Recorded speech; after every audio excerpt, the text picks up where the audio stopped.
Hello everyone, welcome. आज की इस वीडियो में हम डिस्कस करने वाले हैं कि नेट के एग्जाम में और सेट के एग्जाम में क्या मेजर डिफरेंसेस हैं और आपके लिए क्या देना बेनिफिशियल है कि आपको सेट एग्जाम टारगेट करना चाहिए या नेट एग्जाम टारगेट करना चाहिए, और दोनों के अपने अपने बेनिफिट्स और डिसएडवांटेजेस, दोनों चीजें हम आज की इस वीडियो में डिस्कस करने वाले हैं। देखिए, आज की इस वीडियो देखने के बाद आपको सेट एंड नेट वाले एग्जाम में कोई डाउट नहीं रहेगा किसी भी तरह का। अगर नए आए हैं चैनल को तो सब्सक्राइब जरूर कर लीजिएगा और पूरी जानकारी लेने के लिए वीडियो को एंड तक जरूर देखिएगा। So let's see. देखिए, सबसे पहले यहाँ से आप हमारा एप्लीकेशन डाउनलोड कर सकते हैं।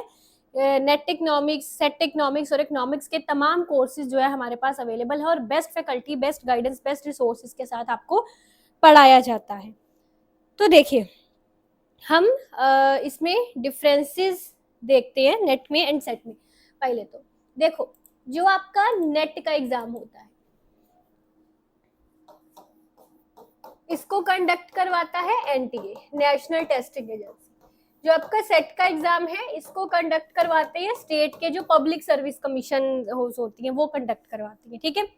नेट के एग्जाम में और सेट के एग्जाम में एलिजिबिलिटी दोनों की यही है कि कोई आपका इसमें एज लिमिट होना जरूरी नहीं है। सिर्फ आपका जो मास्टर्स है वो कंसर्न्ड सब्जेक्ट्स में होना चाहिए 55% नंबर के साथ जनरल कैटेगरी के। ठीक है, कोई एज लिमिट नहीं है और दोनों की वैलिडेशन लाइफ टाइम है, मतलब लाइफ टाइम के लिए वैलिड रहेंगे अगर एक बार आप इसको क्लियर कर लेते हैं। ठीक है। देखिए, जो नेट का एग्जाम है ये सेंट्रल लेवल का एग्जाम है, नेशनल लेवल का एग्जाम है। इसको नेशनल टेस्टिंग एजेंसी कंडक्ट करवाती है। इसको क्लियर करने के बाद आप इंडिया के किसी भी स्टेट में किसी भी जगह पर जाके असिस्टेंट प्रोफेसर बनने के लिए एलिजिबल हो जाते हैं। आप बैठे हुए हैं हरियाणा में और आपको जॉब मिल रही है दिल्ली में वैकेंसीज निकली हैं, आपका नेट क्लियर है तो आप आराम से जाकर दिल्ली में अप्लाई कर सकते हैं उस जॉब के लिए, बिल्कुल एलिजिबल है। तो नेट क्लियर करने के बाद एलिजिबिलिटी पूरी नेशन वाइड हो जाती है। पूरे नेशन में आप किसी भी जगह पर जाके असिस्टेंट प्रोफेसर बनने के लिए एलिजिबल हो जाते हैं। ठीक है। अगर आपका सेट का एग्जाम क्वालिफाई होता है तो इसमें आप उस पर्टिकुलर स्टेट जो है, जिस स्टेट का आपने सेट क्लियर किया है, उस स्टेट में ही असिस्टेंट प्रोफेसर बनने के एलिजिबल होते हैं। तो देखिए, सबसे पहला अब यहाँ पे 2-3 पॉइंट्स में डिस्कस करूंगी। अगर तो कई ऐसे होते हैं ना स्टूडेंट्स, मैंने देखा है जिनको थोड़ा प्रॉब्लम होता है, मोबिलिटी का प्रॉब्लम होता है, मतलब एक जगह से दूसरी जगह पर जाकर जॉब करने में या रहने में प्रॉब्लम होता है। खास तौर पे ये प्रॉब्लम गर्ल्स को बहुत आता है कि भाई हम अपने स्टेट में ही जॉब लेना चाहते हैं। अगर हमारा नेट क्लियर हो भी जाता है तब भी वो लड़कियां बोलती है कि अगर हमारा नेट क्लियर हो भी जाता है तब भी हम स्टेट में ही जॉब करना चाहते हैं, स्टेट के बाहर जॉब नहीं करना चाहते। ठीक है, बिकॉज घर वाले अलो नहीं करते, ये जो भी है, शादी यहाँ पे हुई है, कुछ भी पर्सनल बंदे के अपने वो होते हैं कि मुझे अपने स्टेट में रहना है, दूसरे स्टेट में जाकर जॉब नहीं करना है ना। अगर तो आप इस वाले कैंडिडेट्स की लिस्ट में आते हैं, ठीक है, जो अपने आप को मोबाइल नहीं कर सकते दूसरे स्टेट में, तो उस केस में फिर आप नेट के एग्जाम की बजाय सेट का एग्जाम, उसी स्टेट का, अगर आपके स्टेट का सेट एग्जाम होता है तो उसको क्लियर करिए। ठीक है, फिर नेट पर माथा खपाई मत करिए, बिकॉज जितना मर्जी कोई कह ले ना कि नहीं सेट के एग्जाम का लेवल बढ़ चुका है, नेट जितना ही हो चुका है। मुझे पता है इकोनॉमिक्स वाले स्टूडेंट्स मेरे जितने भी है यहाँ पे सुन रहे हैं लेक्चर को, आपका जो इकोनॉमिक्स का नेट एंड सेट का एग्जाम होता है, नेट का एग्जाम ज्यादा डिफिकल्ट होता है सेट के एग्जाम से कंपैरेटिवली। किसी भी स्टेट का सेट एग्जाम है, चाहे राजस्थान का सबसे डिफिकल्ट सेट एग्जाम माना जाता है, राजस्थान का, वेस्ट बंगाल का या एमपी का, है ना, महाराष्ट्र, इन स्टेट्स के जो सेट एग्जाम्स होते हैं उनसे भी आपका इकोनॉमिक्स में जो नेट का एग्जाम आता है, I don't know about other subjects का, मुझे नहीं पता, इकोनॉमिक्स वाले जो बच्चे हैं उनका नेट का एग्जाम ज्यादा डिफिकल्ट ही होता है सेट के एग्जाम के कंपैरेटिवली। देखिए, डिफिकल्ट के 2 कारण हैं। क्यों? देखिए, क्यों डिफिकल्ट मैं बोल रही हूँ, सिलेबस कई स्टेट्स का सेम रहता है, काफी सारे स्टेट्स है जिनका नेट का सिलेबस, सेट का सिलेबस सेम है, बिल्कुल सेम है, पर फिर भी मैं बोल रही हूँ कि नेट को क्लियर करना ज्यादा डिफिकल्ट है as compare to SET exam. इसलिए मैंने बोला कि जो स्टूडेंट्स का यही है कि मुझे नेट के बाद भी अपने स्टेट में ही जॉब ढूंढना है, तो वो बाहर ना, यानी कि वो नेट ना क्लियर करे, नेट पर अपनी एनर्जी ना वेस्ट करे, वो सेट के एग्जाम पर अपना एनर्जी लगा ले, बिकॉज सेट को क्लियर करना कंपैरेटिवली इजी है। बट ये डिपेंड करता है कि उनके स्टेट में सेट होता भी है नहीं, है ना। तो अभी आपको स्टेट्स की लिस्ट भी दिखाऊंगी। देखिए, 2 कारण है जिनके कारण आई एम सेइंग कि सेट को क्लियर करना इजी है थोड़ा। पहली चीज, चाहे सिलेबस सेम हो आपका नेट का सेट का, पर अब इकोनॉमिक्स है, जैसे उसमें क्या रहता है, सेट के एग्जाम का अगर आप देखेंगे तो न्यूमेरिकल क्वेश्चन ज्यादा नहीं पूछे जाते, थोड़े क्वेश्चंस का लेवल इस तरह से रहता है कि थ्योरेटिकल चीजें, ये डायरेक्ट चीजें ज्यादा है, घुमा फिराकर इनडायरेक्ट वे में और इनडायरेक्ट न्यूमेरिकल टाइप के क्वेश्चंस नहीं पूछे जाते। अगर न्यूमेरिकल क्वेश्चंस पूछे भी जाते हैं तो वो इतने डिफिकल्ट लेवल के न्यूमेरिकल्स नहीं होते, बिल्कुल सीधे सीधे न्यूमेरिकल्स होते हैं। जैसे इक्विलिब्रियम निकालिए, दो इक्वेशंस है इनमें इक्विलिब्रियम निकालिए, सीधे सीधे से न्यूमेरिकल्स होते हैं। ठीक है, चाहे राजस्थान का भी सेट का एग्जाम है उसमें भी न्यूमेरिकल्स अगर आते हैं तो वो ज्यादा कॉम्प्लिकेटेड नहीं होते। बट आज की डेट में जो आपका नेट इकोनॉमिक्स का एग्जाम आ रहा है उसमें जो न्यूमेरिकल है, सीधा सीधा न्यूमेरिकल उसमें आ ही नहीं रहा, उसमें काफी इनडायरेक्टली घुमा फिरा कम्प्लेक्सिटी से क्वेश्चंस आ रहे हैं, मतलब हायर लेवल के क्वेश्चंस ज्यादा आ रहे हैं।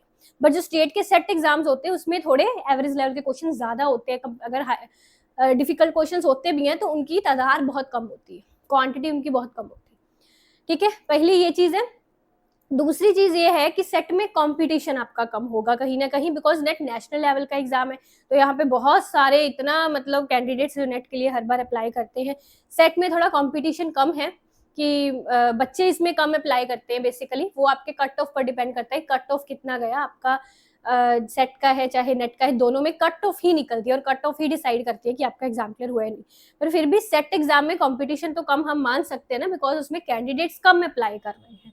नेट के एग्जाम में पूरा मतलब जो टॉप यूनिवर्सिटी से पढ़े हैं इंडिया की, जो इकोनॉमिक्स का पूरा DU से इकोनॉमिक्स पढ़ी है, GNU से इकोनॉमिक्स पढ़ी है ना, मतलब ऐसे धुरंधर दिमाग के जो बच्चे होते हैं वो भी नेट का एग्जाम दे रहे हैं। अब आपको पता है कि जो सेट का एग्जाम है उसमें सिर्फ आपके स्टेट के ही है मैक्सिमम जो अप्लाई कर रहे हैं, बाहर वाले नहीं अप्लाई कर रहे, तो आपके स्टेट्स की यूनिवर्सिटी से ही वो लोग पढ़े हुए हैं जो इसमें अप्लाई कर रहे हैं, तो कहीं ना कहीं उसमें कंपटीशन थोड़ा लिमिटेड हो जाता है ना। आपका कंपटीशन जो इकोनॉमिक्स की टॉप, जैसे DU GNU को सबसे टॉप यूनिवर्सिटी बना, इन वाले यूनिवर्सिटीज वाले बच्चों से आपका कंपटीशन नहीं है कहीं ना कहीं, है ना। तो ये चीज है, that's why I am saying कि सेट इकोनॉमिक्स को क्लियर करना नेट इकोनॉमिक्स से कंपैरेटिवली इजी है। चाहे आज की डेट में सेट के क्वेश्चन पेपर भी काफी डिफिकल्ट आ रहे हैं, पर फिर भी नेट इकोनॉमिक्स के कंपैरेटिवली उस इतने डिफिकल्ट नहीं है। ठीक है, अच्छा आगे अब देखिए अगली चीज है, यहाँ पे मैंने कुछ ना स्टेट्स मेंशन किए हैं जिसमें आपका सेट का एग्जाम, जैसे आंध्र प्रदेश से है, गुजरात से है, केरला, महाराष्ट्र, उत्तराखंड, असम, हिमाचल प्रदेश, वेस्ट बंगाल, कर्नाटका हो गया, राजस्थान, तमिलनाडु, छत्तीसगढ़, जम्मू कश्मीर, MP, तेलंगाना, और अभी जो बिहार का BBET इकोनॉमिक्स जिसको हम बोल देते हैं, बिहार एलिजिबिलिटी टेस्ट है ना, तो ये सारे स्टेट सेट का एग्जाम्स करवाते हैं। तो अब एक मिनट, हाँ, तो अब कई स्टूडेंट्स का ये क्वेश्चन रहता है कि जॉब किस में जल्दी मिलती है। अब इस बात पर आते हैं, देखिए मैंने जैसे आपको पहले कहा कि ये एक तो चीज डिपेंड करती है थोड़ी आपकी पर्सनल चॉइस पर। अगर तो आपको बाहर निकलने से अपने स्टेट में कोई प्रॉब्लम नहीं है, क्योंकि हायर पे स्केल दिल्ली वाली साइड पे बहुत अच्छा पे स्केल मिल जाता है ना, तो अगर आपको ये चीज है कि बाहर निकलने में कोई प्रॉब्लम नहीं है अपने स्टेट में, तो आप नेट के एग्जाम को टारगेट करिए, बिकॉज इसमें अपॉर्चुनिटीज बहुत रहेंगी। कहीं भी आपको जॉब मिल रही है स्टेट के बाहर, अच्छे ग्रेड पर आप जा सकते हैं, मूव हो सकते हैं, तो नेट के एग्जाम को प्रेफर करिए। बट अगर आप में ये है कि आपकी मोबिलिटी कम है और आपके पास टाइम कम है, आप जल्दी जॉब पर लगना चाहते हैं, आपके पास पढ़ाई के लिए ज्यादा समय नहीं है और आपका अपने स्टेट से बाहर निकलने का भी कोई इरादा नहीं है, खास प्रेफर कर रहे हैं आपकी स्टेट में ही मिल जाए मुझे, और समय भी आपके पास कम है, या कुछ किसी भी कारण समय कम है, या फटाफट से फाइनेंशियल इंडिपेंडेंट बनना, घर वाले शादी कर देंगे, कुछ भी ऐसा कारण है जिसके कारण फटाफट से आप जॉब पर लगना चाह रहे हैं। ठीक है, तो कम समय, जैसे मैंने कहा कि सेट इकोनॉमिक्स का एग्जाम क्लियर करना इजी होता है नेट इकोनॉमिक्स से, और अगर आप सीरियसली पढ़ते हैं, अच्छी खासी स्टडी करते हैं, पूरा डेडिकेशन से स्टडी करते हैं, तो सेट इकोनॉमिक्स क्लियर होने के तो पूरे पूरे आपके चांसेस रहते हैं, बिकॉज जैसे मैंने कहा लेवल इजी है।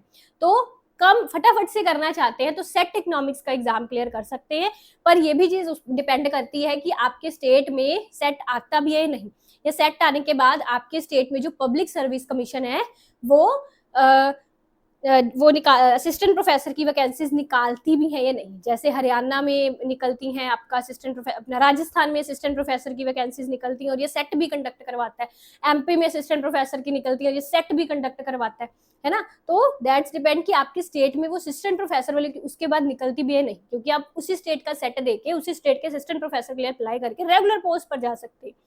है ना। नहीं तो सिंपली सेट क्लियर करके अगर वो पीएससी असिस्टेंट प्रोफेसर की नहीं भी निकलती तो आप अपने एडहॉक पर यूनिवर्सिटीज या कॉलेजेस में अपने ही स्टेट के अप्लाई कर सकते, ठीक है।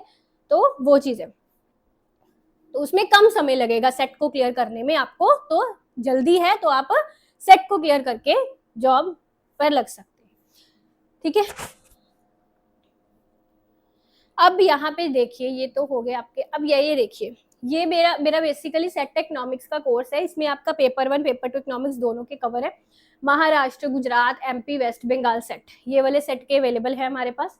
इसमें जब आपका आरपीएससी सेट का निकलेगा डेट, उसका भी हम करेंगे, ठीक है। एमपी सेट की बहुत डिमांड रहती है बिकॉज एमपीपीएस असिस्टेंट प्रोफेसर का कोर्स भी हमने चला रखा है पूरा, complete syllabus, detailed explanation, quiz, PDF notes, ये सब चीज़ आपको इसमें मिलती है।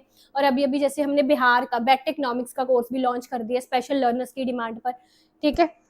देन ये हमारे टेस्ट सीरीज हैं। जैसे आपको कोर्स नहीं लेना, आप चाहते हो कि मुझे सिर्फ अपने लेवल को ही परखना है कि मैं कितने पानी में हूँ, है ना, तो उसके लिए आप ये सेट के भी ये है अपने टेस्ट सीरीज जो है, ये देखिए वेस्ट बंगाल, एमएच, एपी, ये सारे सेट एग्जाम्स के और ये सभी सब्जेक्ट्स में टेस्ट सीरीज जो है ये अवेलेबल है। इस तरह नेट की टेस्ट सीरीज भी अवेलेबल है। ये हमारे सारे नेट के कोर्सेज हैं, ठीक है। तो ये हमारे लास्ट बैच के सारे नेट जेआरएफ होल्डर्स हैं।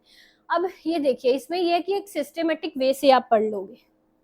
सिस्टमेटिक वे से मतलब कि आप को सब कुछ बना बनाया मिल जाएगा, आपको सिर्फ पढ़ना, कंटेंट ढूंढने में मेहनत नहीं करनी पड़ेगी, कहाँ से क्या पढ़ना है, कैसे पढ़ना है, बना बनाया बस वीडियो लेक्चर्स है वो सुनने हैं आपको और उसको रिवाइज करना है। तो रिसोर्सेज फाइंड करने, उसमें बहुत समझ आता है कि कहाँ से क्या पढ़ना है, क्या नहीं पढ़ना, रिसोर्स किससे हमको ये चीज मिलेगी, वो सारा तामझाम खत्म हो जाता है। तो मैं तो यही बोलूंगी कि अगर आपके स्टेट में सेट का एग्जाम कंडक्ट होता है और असिस्टेंट प्रोफेसर की वैकेंसीज भी आपके स्टेट में निकलती है पीएससी के द्वारा जो है ना, तो आप आराम से सेट वाला कोर्स लीजिए। ये वाले सेट वाले हैं हमारे पास, सेट वाला कोर्स लीजिए और इससे कम समय में अपना सेट का एग्जाम क्लियर करिए, बिकॉज समय आपको इसमें कम लगेगा, रिसोर्सेज फाइंड करने की जरूरत नहीं पड़ेगी और टू द पॉइंट रेलिवेंट चीजें मिल जाएंगी आपको आसानी से, तो और जॉब पर लगिए, ठीक है ना। उसके बाद असिस्टेंट प्रोफेसर पीएससी का और उसके बाद जॉब पर लगिए आप। तो ये चीज है, ये क्राइटेरिया है। अब एक क्वेश्चन लर्नर्स और पूछते हैं कि मान लीजिए अगर हमारा सेट क्लियर हो गया तो क्या उसके बाद हमको नेट देने की जरूरत है, या मान लो अगर हमारा नेट क्लियर हो गया तो क्या उसके बाद हमको सेट देने की जरूरत है। देखिए ध्यान से समझिए, अगर तो आपका नेट का एग्जाम क्लियर हो गया तो बिल्कुल भी आपको सेट का एग्जाम देने की जरूरत नहीं है, ठीक है, बिल्कुल भी जरूरत नहीं है। बिकॉज नेट क्लियर कर लिया दैट मीन्स पूरे इंडिया में कहीं भी आप किसी भी स्टेट में किसी भी कोने में किसी भी कोने सिटी की किसी भी यूनिवर्सिटी में जाकर आप असिस्टेंट प्रोफेसर के लिए अप्लाई कर सकते हैं। तो उसमें कोई ऐसा प्रॉब्लम ही नहीं है कि आपको किसी स्टेट का सेट क्लियर करना है, तो वो टाइम वेस्ट है। नेट के बाद सेट क्लियर प्रिपेयर मत करिएगा, नेट क्लियर हो गया तो जॉब ढूंढिए, जेआरएफ करिए या पीएचडी करिए। हाँ, अगर आपका सेट क्लियर हो गया उसके बाद आप नेट की तैयारी कर सकते हैं उस हाल में कि आपकी पर्सनल चॉइस क्या है, यानी कि अगर आपको है कि मुझे अपने स्टेट में जॉब नहीं मिल रही या अपने स्टेट में ही मैं नहीं रहना चाहता हूँ, मैं दूसरी स्टेट पर और अच्छी अपॉर्चुनिटीज को अवेल करना चाह रहा हूँ या चाह रही हूँ, उस केस में आप नेट का एग्जाम दे सकते हैं और अपने स्टेट के बाहर वाले जो विश्वविद्यालय या कॉलेजेस हैं उनमें अप्लाई करने के लिए एलिजिबल हो जाते हैं। ये चीज ठीक है जी। तो ये सभी पॉइंट्स आपको क्लियर हो गए। इसके अलावा आपके और कौन से डाउट्स हैं मुझे कमेंट करके जरूर बताइएगा। डिस्क्रिप्शन में आपको सारी डिटेल्स दी गई हैं, मेरे टेलीग्राम का लिंक, बुक्स का लिंक और एप्लीकेशन का link. Thank you so much for watching.